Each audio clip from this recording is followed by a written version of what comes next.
aí galera, tudo beleza? O vídeo de hoje é sobre uma coisa que muitas vezes as pessoas pensam que é óbvia, mas na verdade não é. Pois é, existe uma confusão muito grande a respeito de interface de áudio, o conceito interface de áudio e placa de áudio. A gente vai falar sobre isso direitinho, mas antes da gente começar o vídeo, se inscreve aqui no canal, deixa o seu like no vídeo, também faz um comentário aí sobre a sua experiência, aquilo que você sabe sobre interface de áudio ou placas de áudio. E galera, a gente está sempre lendo os comentários que vocês escrevem, muitas vezes a gente não consegue respondê-los todos, né, porque tem bastante comentário todos os dias, mas a gente lê e acompanha direitinho para poder fazer conteúdos novos para vocês. Bom galera, primeiramente vamos desmistificar esse conceito de placa, né, é board eles chamam em inglês. A gente tem a placa mãe no computador que gerencia várias funções de vários dispositivos e a gente tem o nosso conversor de áudio, ou seja, aquele que faz a função de converter um sinal elétrico de áudio para um sinal de dados, que é transmitido através de algum tipo de conexão e protocolo específico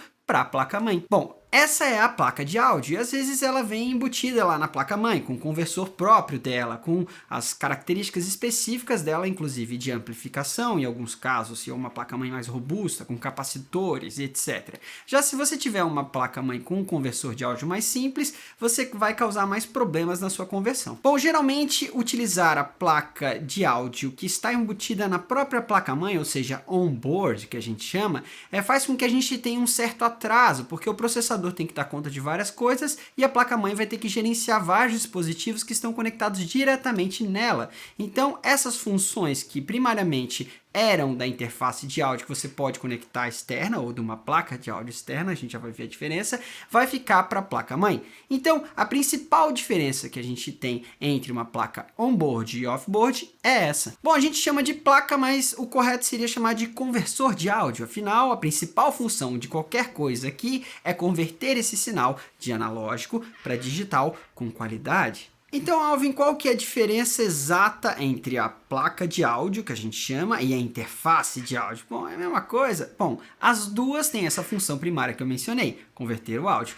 Porém, se você estiver utilizando uma interface de áudio, ela vai ter outras funcionalidades que não só de ter um conversor. Existem placas de áudio que são externas ao computador, conectadas ou com USB, ou com Thunderbolt, ou com FireWire, ou com PCI Express e assim por diante. Qualquer tipo de conexão possível com o computador para o dado de áudio, especificamente falando. E também as interfaces fazem exatamente a mesma coisa, conectam com qualquer um desses protocolos e qualquer um desses tipos de conexões que existem no mercado. Então a gente tem ali diversas interfaces de áudio com funcionalidades que eu vou especificar agora. As interfaces de áudio têm geralmente um pré-amplificador ou dois embutidos nela, muitas vezes sim, muitas vezes não. Muitas vezes elas têm funcionalidades, por exemplo, como saídas múltiplas de áudio em nível de linha, ou então saídas digitais de áudio e outras coisas afim, que geralmente não estão inclusas em simplesmente um conversor que já vem embutido numa placa-mãe. Às vezes esses conversores embutidos nas placas-mãe têm essas saídas, né, saídas ópticas de ADAT ou SPDIF,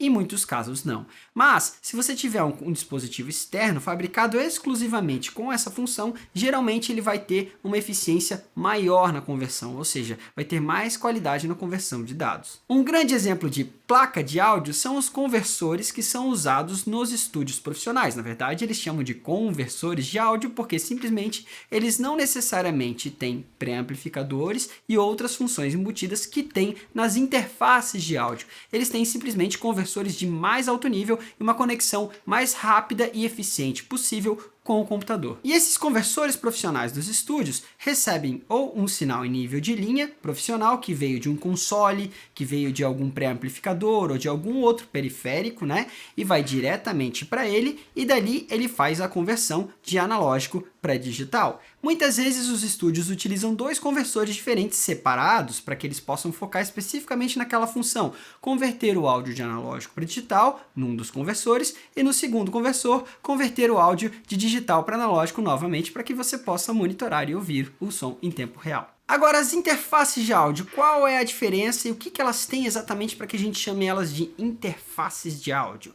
Basicamente, uma interface de áudio vai ter funcionalidades, como eu mencionei antes, um pré-amplificador, várias entradas diferentes, várias saídas diferentes e também diferentes tipos de conexões. Às vezes uma conexão para instrumento, às vezes uma conexão simplesmente para microfone e outra para nível de linha. Por exemplo, essa interface aqui é uma interface bem baratinha, ela já é um pouco mais antiga, mas ela tem algumas funcionalidades bem legais, como pré-amplificadores. Ela tem 2 pré-amplificadores que alternam também a impedância quando a gente conecta numa entrada com outro tipo de conector. Então ela suporta entrada para nível de instrumento e também para nível de microfone. Não que o nível de instrumento seja incrível dessas entradas especificamente falando, porque elas têm uma impedância razoavelmente baixa para nível de instrumento. Mas ainda assim tem uma qualidade já bem melhor do que se você pegar e simplesmente conectar numa entrada de linha lá da mesa. E os pré-amplificadores têm o ganho deles aqui. Você tem também Phantom Power, que é para várias finalidades, principalmente para o microfone condensador, e você tem um controle de volume individual para o fone, uma saída principal das saídas que ele tem aqui atrás em nível de linha, então tem 2 saídas em nível de linha, e também uma de fone de ouvido para você conectar os seus headphones, e também um controle aqui do som que vem direto do pré-amplificador e um som que vem do computador, que já foi processado pelo processador do computador. Então vocês viram, tem várias funcionalidades, não é simplesmente o conversor. Por isso muitas vezes essas interfaces elas acabam tendo um preço um pouquinho mais alto e os conversores nem têm tanta qualidade assim, porque tem que agregar uma série de outros componentes para várias outras funcionalidades como essas que eu mencionei. Essa interface aqui é uma interface diferente da outra, ela possui também essas mesmas funcionalidades como ganho, né? E ela tem o controle de monitor e controle de fone de ouvido. Veja bem, ela tem até menos funcionalidades que a outra, porém ela tem um conversor com uma qualidade bem mais alta, por isso ela tem um preço mais elevado. E os pré-amplificadores dela também são melhores do que o da outra, com menos ruído e também com um headroom bem grande. Além disso, ela tem umas funcionalidades bem legais, como essas saídas MIDI e entrada MIDI, que a outra também tem, e também esse Optical Input, que no caso é uma entrada de ADAT, para que a gente possa enviar através de um cabo óptico o sinal em ADAT para cá, com um limite de até 8 canais. Então, querendo ou não, ela acaba tendo mais entradas que a outra. Aqui ela tem mais saídas também. Ela tem saídas em nível de linha profissional, que a gente tem a 1 e 2, que basicamente controlam o mando para um monitor, no caso, e 3 e 4 para alguma saída auxiliar, para headphone e assim por diante. Então, o que torna ela mais cara, principalmente, é a qualidade do conversor dela. Tanto o conversor AD como o conversor DA, né, de digital para analógico, tem uma qualidade muito mais elevada do que da outra interface. Além, é claro, dela utilizar a tecnologia de Thunderbolt 2, que tem uma velocidade muito superior à outra que utiliza USB 2.0. Essa outra interface aqui da Zoom, a R24, ela possui várias funcionalidades e uma delas é de ser um conversor. Na verdade, ela é um controlador também, que você pode controlar o seu Digital Audio Workstation através dela, e também é um gravador em tempo real. Então você pode gravar sem necessariamente utilizar ela como uma interface para o computador. Através dessa conexão SD que ela tem aqui, você pode gravar em canais múltiplos ao mesmo tempo. Isso é claro sem o computador, mas você também pode utilizar ela com o computador e como interface através dessa conexão USB aqui. E além disso, ela também tem a funcionalidade de ser um sampler, ou seja, você pode carregar samples nela e tocar através desses botõezinhos, desses pads aqui. Mas o conversor dela é bem inferior ao da Claret, porque ela tem outras funcionalidades, ela é para fazer outras coisas. Então, se você quer gravar coisas que você utiliza microfones ou então instrumentos como guitarra e violão, é melhor que você tenha uma interface que tenha entradas específicas e pré-amplificadores para essa funcionalidade, que senão ela não vai gravar. É claro, você vai precisar também de um conversor de analógico para digital, depois desse pré-amplificador. Isso tudo vem embutido numa interface de áudio, como eu mencionei. Agora, se você comprar simplesmente um conversor, uma plaquinha de áudio que faz somente a conversão de